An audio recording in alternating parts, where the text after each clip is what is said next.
dos maiores estudiosos e especialistas sobre a colônia brasileira foi Caio Prado Júnior, que para muitos é o maior historiador brasileiro e eu concordo com isso.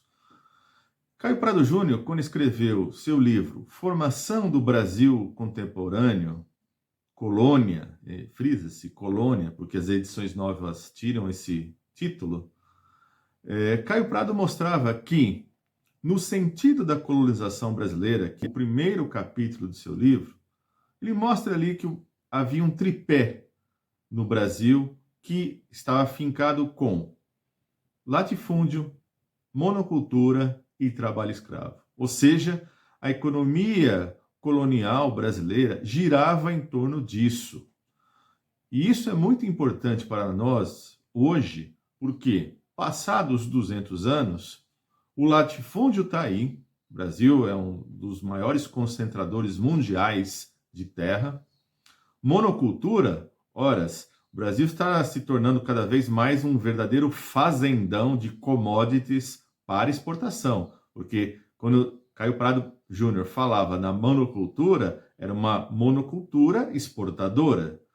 E trabalho escravo que foi abolido, mas se a gente pensar qual que é a situação da classe trabalhadora hoje, né, dos trabalhadores, ou seja, da base econômica social falando, né, você tem aí um trabalhador precarizado, você tem aí uma reforma trabalhista recém-aprovada que piorou a situação dos trabalhadores e, junto com isso, uma reforma da Previdência que, além de o cara ter que trabalhar em piores condições devido à reforma trabalhista, ele vai se aposentar cada vez mais tarde. Então, vejam que a gente vai percebendo esse passado colonial, essa marca profunda do Brasil colônia persistindo.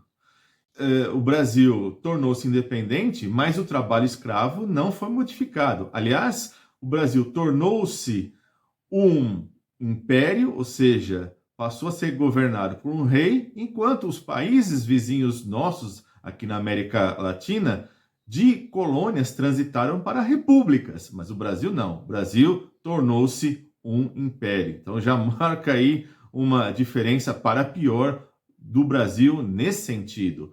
Ou seja, o Brasil é independente, mas mantém o latifúndio, mantém a monocultura, mantém o trabalho escravo. Aliás, o Dom Pedro I trabalhou e muito exatamente para sufocar os movimentos sociais que vinham ali, sobretudo no Nordeste e no Norte do país.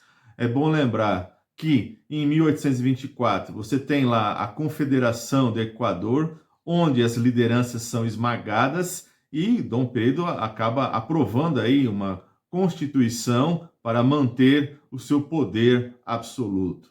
Então vejam que é assim que se coloca a independência brasileira, uma independência política, mas economicamente a subordinação se mantém. E mais, vale lembrar que logo após a independência, o Brasil contrai a sua primeira dívida externa. Está muito bem retratado também aqui no livro História Econômica e Administrativa do Brasil, onde o Brasil adquire 2 milhões de libras de cara, só que esses 2 milhões não chegam para o Brasil. Por quê?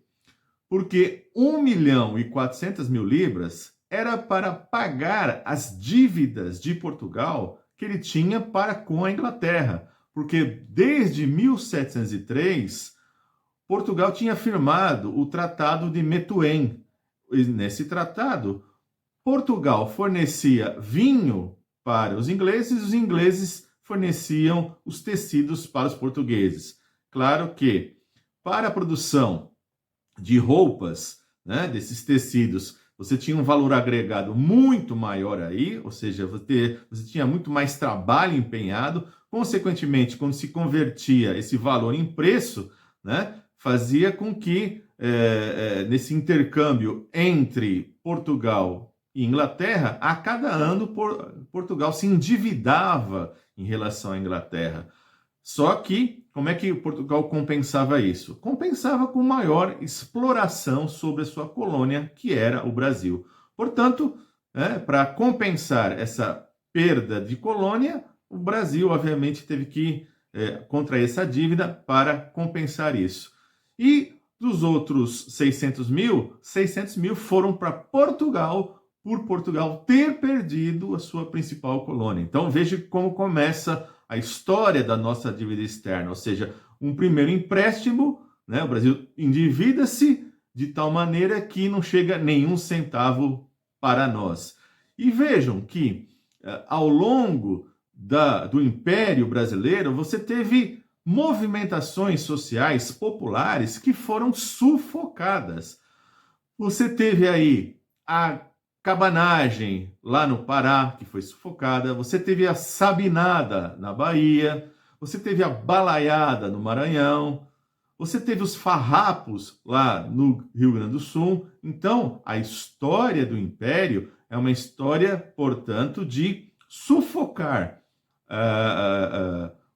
o Brasil no sentido de manter o tripé colonial, ou seja, manter o latifúndio, manter essa monocultura exportadora e manter o trabalho escravo. E vejam que, se a gente pegar até mesmo antes da independência, você teve lá em 1798 a chamada Conjuração Baiana, ou seja, a Revolta dos Alfaiates, que também foi sufocada. Então vejam que o Brasil poderia ser muito diferente se, obviamente, esses movimentos populares, esses movimentos sociais, tivessem êxito, conseguissem se edificar, mas, ao contrário, né, o que aconteceu foi a derrota dessas perspectivas através da força da metrópole opressora, que era Portugal, e mesmo depois de ter rompido com Portugal, manteve-se essa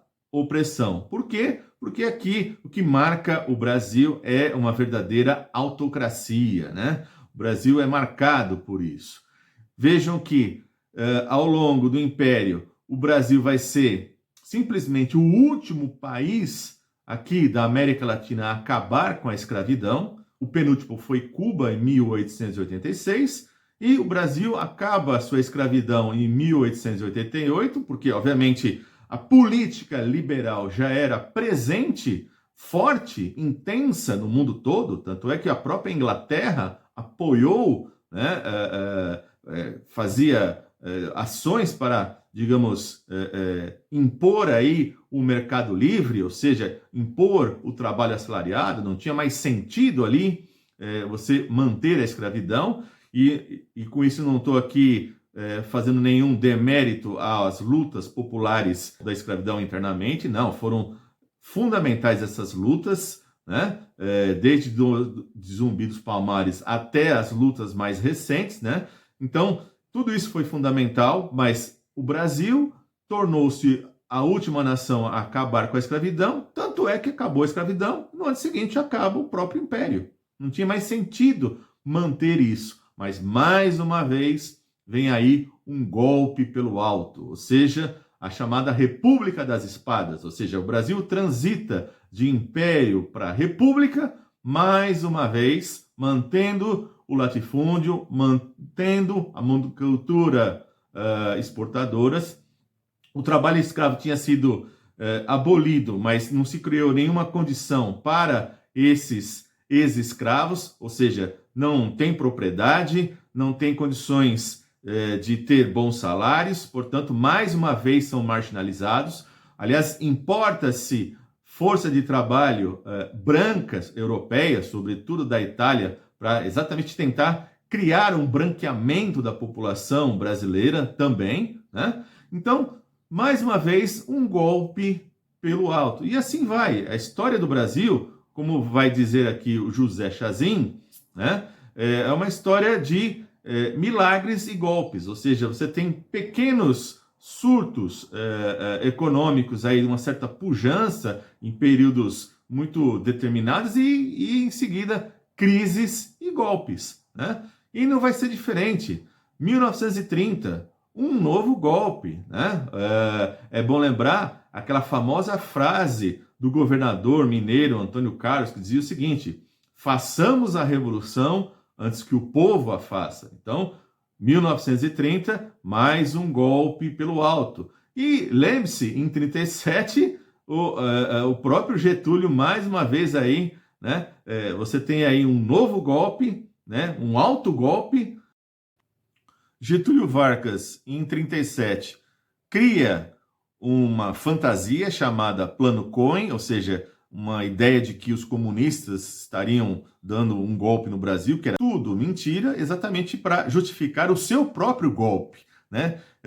O alto golpe que transforma aqui o Brasil numa ditadura varguista de 37 a 45. Então, mais uma vez aí, um golpe no Brasil. E até chegar em 64. É aí um golpe realmente com as Forças Armadas, tanto é que foi o único, claro, com os brucutus nas ruas, né, com fechamento de Congresso, né?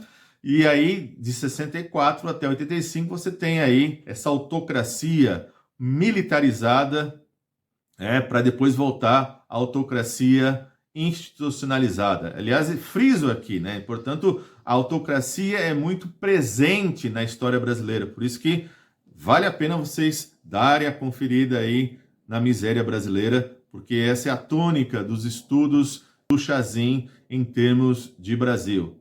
E até chegar aqui no mais recente golpe, que é um golpe jurídico parlamentar, que é o golpe de 2013. Portanto, o Brasil é marcado por vários golpes, né?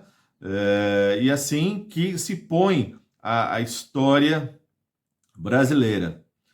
Até chegar no que vimos aí no 7 de setembro de 2022, com esse festival de horrores, esse absurdo que a gente assistiu aí por parte do Bolsonaro. O que importa é dizer aqui que todos aqueles absurdos que ele apresentou ontem não revertem em votos para ele, ou seja, novos votos. Ele precisa furar a bolha para ganhar, e o que ele fez é só o discurso para sua própria bolha. Então, o que nos interessa é que ele continua fazendo as suas peripécias e mantendo simplesmente os votos que já tem. Mas isso eu vou trabalhar com calma e com mais detalhes no próximo vídeo. E nesse momento, só deixo aqui a indicação dos 2 últimos vídeos que servem de bom subsídio para a gente pensar esse momento atual que nós estamos vivenciando. Ok? Dê o joinha nesse vídeo, divulgue e a gente se vê aí no próximo vídeo.